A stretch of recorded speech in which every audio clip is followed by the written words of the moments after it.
안녕하세요. 테크어비스 김우현입니다. 두 번째 강의입니다. 이번 강의는 프로젝트를 새롭게 시작하고 설정하는 방법에 대해서 진행을 하겠습니다. 그 상세적인 내용은 프로젝트를 생성하는 과정이 있을 거고요. 그 다음에 프로젝트에 속한 도면을 생성하고, 그리고 전체적인 환경 설정, 그리고 도면에 대한 서식을 만들어서 적용하는 방법에 대하여 알아보도록 하겠습니다. 먼저 프로젝트를 새롭게 생성해 보도록 하겠습니다. 파일 메뉴에 New를 눌러보시면 프로젝트라는 서브 메뉴가 존재합니다. 현재 알팀에서 생성 가능한, 작업 가능한 프로젝트는 세 가지 정도가 있습니다. PCB 프로젝트와 멀티보드 디자인 프로젝트, 인티그레이티드 프로젝트, 이렇게 세 가지가 있는데, 사실은 이거보다 더 많은 프로젝트가 있지만 빈번하게 많이 사용되는 세 가지를 위주로 메뉴로 구성되어 있습니다. PCB 프로젝트는 여러분도 짐작하시겠지만 기본적인 작업이 되겠죠. 회로도를 그리고 결과물 PCB까지 제작하는 데 필요한 디자인 흐름을 갖고 있는 프로젝트가 되겠습니다. 멀티보드 디자인 프로젝트는요, 알팀 디자이너 18 버전부터 추가된 기능이죠. 멀티보드라는 기능. 단순하게 PCB 제품 하나만 설계하는 것이 아니라 전체적인 시스템을 설계하겠다라고 하면 그 시스템에는 PCB가 한 장이 아니라 두 장 또는 10장, 다수의 PCB가 들어가겠죠. 그러한 PCB의 조립 과정까지, 어셈블링 과정까지를 디자인을 다 할 수 있는 그런 형태의 디자인 데이터가 바로 멀티보드 디자인 프로젝트입니다. 이 기능을 이용하면 PCB와 PCB 간의 상호 연결에 있어서 커넥터를 사용하고 그 커넥터로 인해서 어떻게 연결되는지 이런 부분들도 확인하실 수가 있습니다. 네, 세 번째는 인티그레이티드 라이브러리인데요. PCB 디자인을 하면서 또는 회로도를 그리면서 필요한 라이브러리를 제작하기 위한 프로젝트라고 보실 수가 있습니다. 저희는 PCB 프로젝트를 클릭해서 눌러주겠습니다. 네, 왼쪽에 PCB 프로젝트라는 패널에 프로젝트 파일 하나 만들어진 걸 보실 수가 있습니다. 네, 여기에 이제 도면을 하나 만들어 보도록 하죠. 마우스 오른쪽 버튼 누르시고 Add New Project Schematic을 누르시면 됩니다. 네, 이제 왼쪽 프로젝트에 보시면 SCHDOC라는 확장자를 가진 스키매틱 도면이 하나 만들어졌습니다. 자, 이렇게 준비가 됐는데요. 이것을 세이브를 해야 될 것 같아요. 일단 먼저 세이브 작업을 진행을 해 보겠습니다. 파일, 세이브 올. 네, 저장 가능한 위치가 나오죠. 네, 저장 가능한 위치는 저장 가능한 위치는 여러분들이 원하는 작업 폴더를 하나 생성하셔서 저장하시는 게 좋습니다. 저는 뭐 내 문서 위에다가 저장하는 걸 권장을 해드리고요. 네, 저장 버튼을 눌렀습니다. 이름은 변경하지 않았습니다. 네, 방금 저장한 것은 스케매틱에 대한 것을 저장한 거고요. 지금 저장하는 것은 이제 프로젝트를 저장하는 겁니다. 네, 저장. 네, 두 가지 파일이 사용이 됐는데요. 스케매틱은 회로도를 말하는 거고요. 프로젝트 파일은 회로도와 회로도 간의 상호 연결 정보라든지 또는 어떠한 구성을 갖고 있는 파일들이 이 디자인에 사용됐는지 모든 것을 관장하는 관리 파일이라고 보실 수가 있습니다. 네, 이번에는 환경 설정에 대하여 짚어보도록 하겠습니다. 네, 이번에는 환경 설정에 대하여 알아보겠습니다. 환경 설정 메뉴는 회로도가 떠 있는 상태에서는 아이콘이나 명령으로 찾을 수가 없습니다. 그래서 회로도를 잠시 닫아 보겠습니다. 회로도 이름에서 마우스 오른쪽 버튼을 누르시고 Close Sheet 1을 눌러줍니다. 파일 네임이 됩니다. 네, 이 상태에서 보시면 오른쪽에 톱니바퀴 모양이 확인하실 수가 있는데요. 이것을 누르면 환경 설정으로 들어가실 수가 있습니다. 네, 환경 설정 보면 되겠죠. 다시 회로도를 더블 클릭해서 오픈을 했습니다. 회로도가 오픈된 상태에서는 환경 설정 메뉴를 찾을 수 없다고 말씀드렸는데요. 이때는 단축키로 환경 설정 메뉴를 부를 수가 있습니다. 키보드 O자와 프리퍼런스 P자를 누르면 아까 보셨던 그 다이얼로그 박스가 뜨는 것을 확인하실 수가 있습니다. 네, 기본적으로 왼쪽에 카테고리들이 보이는데요. 이 카테고리들이 여러 가지가 있습니다. 시스템은 전반적인 그 알티움 디자이너 프로그램에 대한 관리 부분이 되겠고요. 데이터 매니지먼트는 각종 작업 파일들에 대한 부분, 라이브러리라든지 이런 부분들에 대한 관리 부분이 됩니다. 스케매틱 툴에 대한 환경 설정이고요. PCB에 대한 환경 설정입니다. 저희는 이번 작업에서는 스케매틱에 대한 환경 설정 부분을 조금 짚어보도록 하겠습니다. 특별하게 뭐 여러분들이 손대실 것은 없을 것 같고요. 스키매틱의 제너럴 부분, 제너럴 부분과 그래피컬 에디팅 부분, 이 두 가지가 이번 강의 과정에서 몇 가지를 좀 짚어드릴 것 같습니다. 네, 이 중에서 작업을 시작하기 전에 저는 이제 커서 스타일을 좀 변경을 하고 싶습니다. 그래서 커서 스타일은 그래피컬 에디팅을 누르시면 커서 타입이 보이시죠? 커서 타입을 라지 커서 90으로 변경을 하겠습니다. 네, 이렇게 작업을 변경하시면 커서가 지금 보이시진 않지만 드래그를 할 때 보입니다. 커서가 XY로 상당히 좀 커지죠. 라지 커서입니다. 이 라지 커서를 끄면 커서는 좀 작은 형태로 구성을 하실 수가 있습니다. 네, 방금 보신 것은 이제 옵션 프리퍼런스라고 해서 소프트웨어적인 기본 환경 설정을 구성하는 부분이고요. 네, 이번에는 프로젝트에 대한 옵션을 보도록 하겠습니다. 프로젝트 파일을 선택하시고 오른쪽 버튼을 누르신 다음에 프로젝트 옵션을 눌러보시면 됩니다. 네, 이 프로젝트 옵션은 이 기본적인 프로젝트에 대한 설정에 대해서 작업을 하실 수가 있습니다. 프로젝트를 컴파일한 결과에 대한 오류를 찾았을 때 어떤 식으로 사용자가 점검을 할 것인지, 어떤 부분은 오류로 체크하지 않고 오류로 체크하겠다, 이런 부분들. 컨넥션 매트릭스라고 해서 정기적인 체크에 대한 부분입니다. 네, 정기적인 체크. 클래스 제너레이션, 그룹핑에 대한 부분이고요. 컴퍼레이터와 이슈 제너레이션은 회로도와 PCB를 비교해서 상호 반영해주는 그런 부분이 되겠습니다. 옵션 탭은 회로도의 연결 구조에 대해서 결정할 수 있는 부분인데요.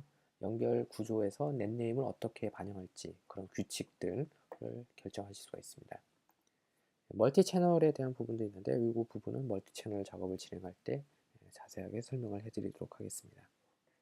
네, 이 정도로만 프로젝트 옵션을 보여드리도록 하고요. 그 다음에 마지막으로 옵션 다큐멘트라는 것이 있습니다. 단축키 O자를 누르고요. 단축키 O자를 누르고 다큐멘트 옵션이라는 메뉴가 보이시죠?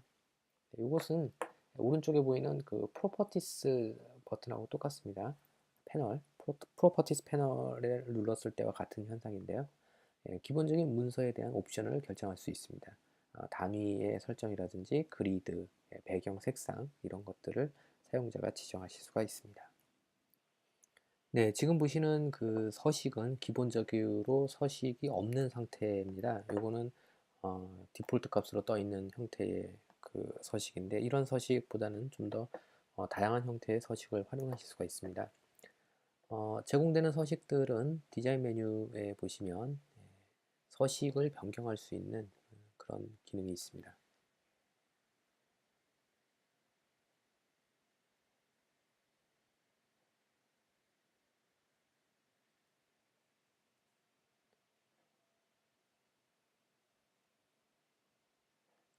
기본적으로 서식들은 디자인 메뉴의 템플레이트 서식을 사용자가 선택을 하실 수 있습니다. 템플레이트 메뉴를 보시면 프로젝트 템플레이트, 제너럴 템플레이트가 있는데요. 프로젝트 템플레이트는 프로젝트에 속한 회로도 전체를 일괄적으로 서식으로 반영하고자 할 때 사용하실 수가 있고요. 제너럴 템플레이트는 현재 회로도 파일 하나에만 서식을 변경하고자 할 때 사용하실 수가 있습니다. 저는 여기에서 뭐 여러 가지 형태가 있는데 A4는 이제 일반적인 A4 용지에 맞는 서식이 되겠죠. A4 언더바 포트레이트는 세로 형태의 서식입니다. 그래서 가로로 긴 형태를 쓸 경우에는 A4를 사용하시면 되고요. 세로로 조금 긴 형태를 쓰겠다. 그러면 A4 언더바 포트레이트를 사용하시면 됩니다. A4를 선택을 했습니다.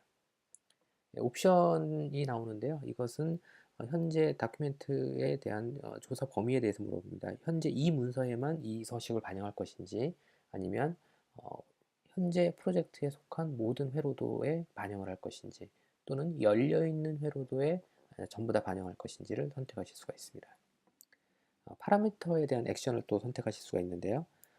Do not update any parameter는 서식에서 변경된 파라미터를 반영하지 않겠다는 뜻이고요. add new parameter는 템플레이트에 있는 서식만을 새로 추가하는 것으로 반영을 해주겠다라는 뜻입니다. replace all matching 파라미터는 일치되는 파라미터에 대해서 모두 변경을 해주겠다 이런 뜻입니다. 기본적으로 디폴트 값으로 해서 OK 작업을 눌러보겠습니다. 네, 서식이 반영이 됐습니다. 네, 지금 보신 것처럼 서식이 반영이 돼서 오른쪽 하단에 표제란이 변경된 걸 보실 수가 있겠죠. 자, 그러면 저만의 서식을 만들고 싶습니다. 그런 경우에 어떻게 서식을 사용자가 새롭게 만들 수 있는지 그런 작업들을 한번 보도록 하죠. 먼저 서식이 저장되어 있는 위치를 한번 찾아보도록 하겠습니다.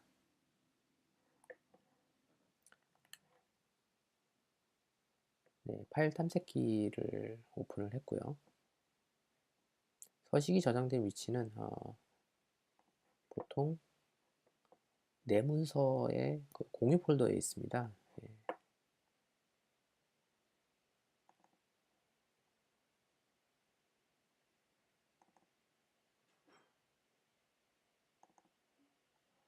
네, 여기에 보시면 지금 현재까지 위치가 하드 경로 위치가 쭉 보이시죠? 여기에 AD18 폴더, 예, 템플레이트라는 폴더가 보이시죠? 예, 여기가 바로 서식이 존재하는 위치입니다.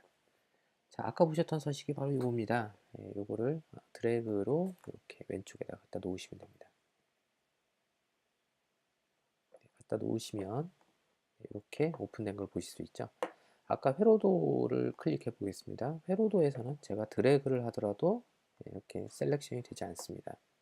하지만 이 서식을 열었을 때는 드래그를 하면 셀렉션이 됩니다. 이 상태에서 사용자가 서식을 변경하실 수가 있겠죠. 자, 이 부분을 한번 제가 변경을 해 보겠습니다. 선택된 텍스트를 딜리트 키를 눌러서 삭제를 해주고요. 그림을 한번 추가를 해 보겠습니다. 탐색기를 하나 오픈해서 데스크탑에 제가 그림을 하나 준비를 해뒀습니다. 스크린샷. 이것을 드래그로 이렇게 갖다 놓으시면 이렇게 로고가 추가된 걸 보실 수가 있겠죠. 이 크기를 사용자가 이렇게 드래그해서 조정하실 수가 있습니다. 크기를 드래그해서 조정하시면 되겠죠. 여기 들어갈 정도의 사이즈로 해서 드래그 해서 놓으면 로고가 적용이 된 것을 확인하실 수가 있습니다. 네, 그 다음에 기타 이제 다른 부분도 쭉 수정할 수 있는데요. 좀 독특한 부분이 바로 이 부분입니다. 이런 것들은 텍스트 명령으로 그냥 글씨를 써주시고 이런 부분들은 선으로 그리시면 되는데 얘는 좀 다른 형태로 되어 있습니다. 이것은 더블 클릭해 보시면 텍스트 문구가 equal 그리고 이름으로 되어 있습니다. equal 이름. 이런 형태의 이름이 어떨 때 사용되는지에 대하여 잠시 설명을 좀 드리도록 하겠습니다. 네, 우선 현재 서식을 세이브를 하겠습니다. 컨트롤 S 세이브를 진행을 했고요. 다시 종료를 하겠습니다. 마우스 오른쪽 버튼 클로즈. 네, 회로도로 돌아와서 회로도에서는 변경된 서식으로 다시 반영을 해야 되겠죠. 디자인 메뉴에 템플레이트, 제너럴 템플레이트에서 아까 변경했던 A4를 다시 한번 선택해 줍니다. 오케이. 네, 변경이 됐고 보신 것처럼 오른쪽에 저희 회사 로고가 들어간 걸 보실 수가 있습니다. 아까 말씀드렸던 매개 변수에 대한 부분을 설명해 드리겠습니다. 오른쪽에 보시면 프로퍼티스라는 그 패널이 보이시는데요. 이 패널은 주의하실 점은 어떠한 오브젝트도 선택되어 있지 않은 상태에서 눌러 주셔야 됩니다. 어떤 오브젝트가 선택되어 있는 상태에서 이 프로퍼티스 패널을 누르시게 되면 그 오브젝트의 속성이 나오게 됩니다. 아무것도 선택되어 있지 않은 상태에서 누르게 되면 현재 문서에 대한 속성이 나오게 되는 겁니다. 그래서 아무것도 선택되어 있지 않은 상태에서 프로퍼티스 패널을 누르시고요. 여기에 보시면 탭이 두 가지가 있습니다. 제너럴 탭과 파라미터라는 탭이 있습니다.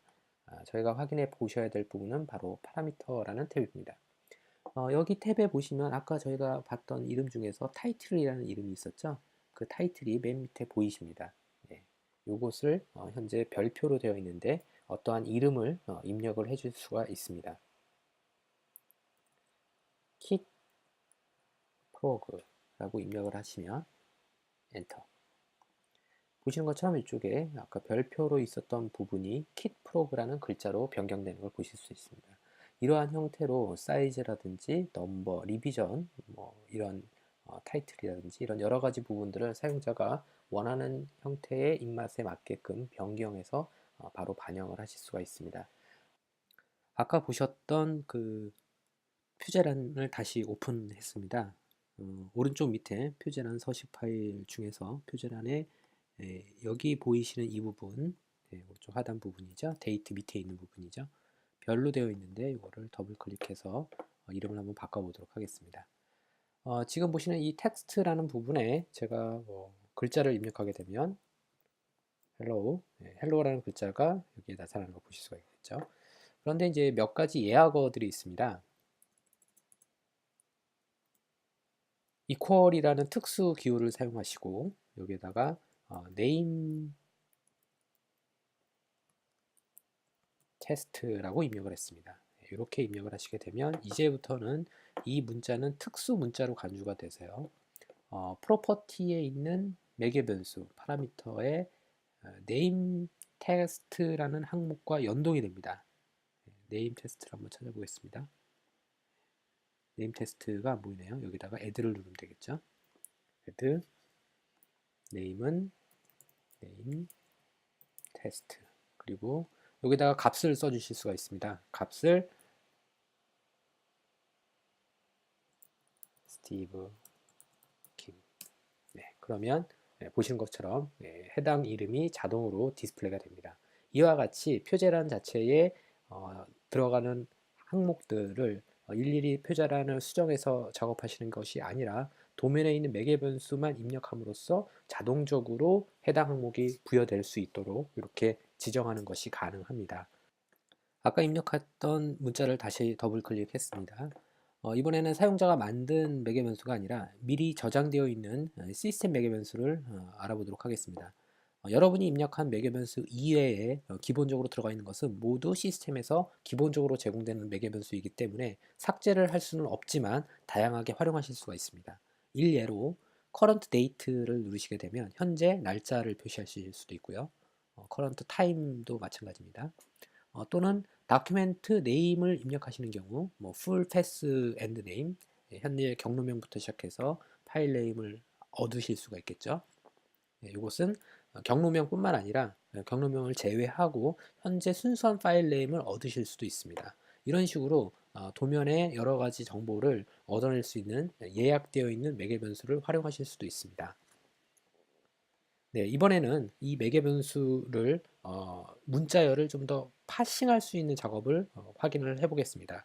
단순하게 네임을 표시하는 것이 아니라 파일 네임인데 뒤에 있는 확장자를 제거를 하고 싶다. 이런 것들도 가능합니다. 문서를 여기다가 equal 다음에 문서를 파싱할 수 있는 예약어를 써주실 수가 있겠죠. 명령인데요. 스트링에 대한 파싱 중에 스트링 카피라는 명령이 있습니다. 스트링 카피가 아니고 카피하고 문자열을 쓰신 다음에 문자열의 시작 위치 1번 문자부터 몇 글자까지 A4니까 두 글자까지만 복사를 하겠다라고 하는 경우에 해당 문자열이 A4라고만 나오게 되겠죠. 뒤에 있는 확장자는 보이지 않습니다. 그런데 이런 경우에는 파일 이름이 이미 알고 있는 경우이기 때문에 가능한 상태인데 파일 이름을 만약에 모르는 상태인 경우에는 이 부분이 조금 더 복잡해진 형태로 가실 수가 있겠죠. 그런 경우에 어떻게 입력하는지 보겠습니다. 현재 문자열의 전체 길이를 얻기 위해서 이 길이 부분에 숫자 2를 제거하고요. length라는 함수를 써보도록 하겠습니다. length는 실제로 다큐멘트 네임에 대한 length를 얻어야 되겠죠. 다큐멘트 네임 입력하고 다큐멘트 네임의 length에서 뒤에서부터 확장자까지의 길이의 7자를 빼야 됩니다. 점까지 포함했을 때. 그렇게 되면 자동적으로 A4 점 뒤에 확장자는 다 제거가 되는 거죠. 파일 이름이 어떤 이름이 되던 자동적으로 이런 형태로 구성이 되게 됩니다. 자, 요거를 제가 세이브 한 다음에 회로도에다가 다시 한번 반영을 해보도록 하겠습니다. 먼저 보여드렸던 템플레이트 명령에서 A4 서식을 업데이트를 했습니다. 네, 그렇게 되면 보시는 것처럼 여기 부분이 sheet 1 현재 파일 네임의 이름과 동일하게 자동적으로 부여되는 것을 확인하실 수가 있습니다. 네, 이번에는 일반적인 스트링에서 비교를 한번 해보겠습니다. place text string이라는 명령을 선택하고 원하는 텍스트를 여기다가 입력을 하실 수가 있습니다. 네, 텍스트를 제가 2개를 배치를 했는데요. 하나를 더블 클릭하시고 아까 보셨던 그 이름 그대로 쓰셔도 됩니다. 어드레스, 다큐멘트 네임, 풀패스. 그러면 이런 식으로 이름이 부여가 되겠죠. 이런 부분들이 있는데 이것을 제가 테스트라는 이름으로 부여를 했습니다. 현재 매개 변수에 테스트는 존재하지 않습니다. 그렇기 때문에 회색으로 표시가 되는데 매개 변수 테스트를 한번 등록을 해보죠. 매개 변수에 테스트가 없습니다. add 매개 변수 이름을 테스트 그리고 원하는 글자를 1, 2, 3, 4, 5, 6 입력을 했습니다. 그럼 1, 2, 3, 4, 5, 6이라는 글자가 화면에 표시가 되는데요. 이 1, 2, 3, 4, 5, 6이라는 글자는 현재 로컬에 있는 매개 변수의 값이 지정되어 있기 때문에 화면상에 나타난 겁니다. 이것을 로컬에 있는 매개 변수뿐만 아니라 프로젝트에 있는 매개 변수로도 그 범위를 넓힐 수도 있습니다. 프로젝트에서 오른쪽 버튼을 누르고 팝업 메뉴가 나타나면 프로젝트 옵션 명령을 누르시고요. 프로젝트 옵션의 다이얼로그 박스에 파라미터라는 탭이 있습니다. 이 파라미터라는 탭에서 add를 누르신 다음에 똑같이 테스트라고 등록을 하실 수가 있습니다. 스티브 김. 네, 이렇게 입력을 했는데 스티브 김이라는 메시지가 표시가 안 되죠. 이 이유는 바로 로컬에 있는 매개 변수의 우선권이 프로젝트에 있는 매개 변수의 우선권보다 더 높기 때문에 그렇습니다. 이런 경우에는 로컬을 만약에 삭제했을 때 그 변화를 확인하실 수가 있겠죠. 로컬을 삭제를 해보겠습니다. 네, 그러면 스티브 김이라는 프로젝트에서 지정한 매개 변수의 이름이 나타나는 것을 확인하실 수가 있습니다.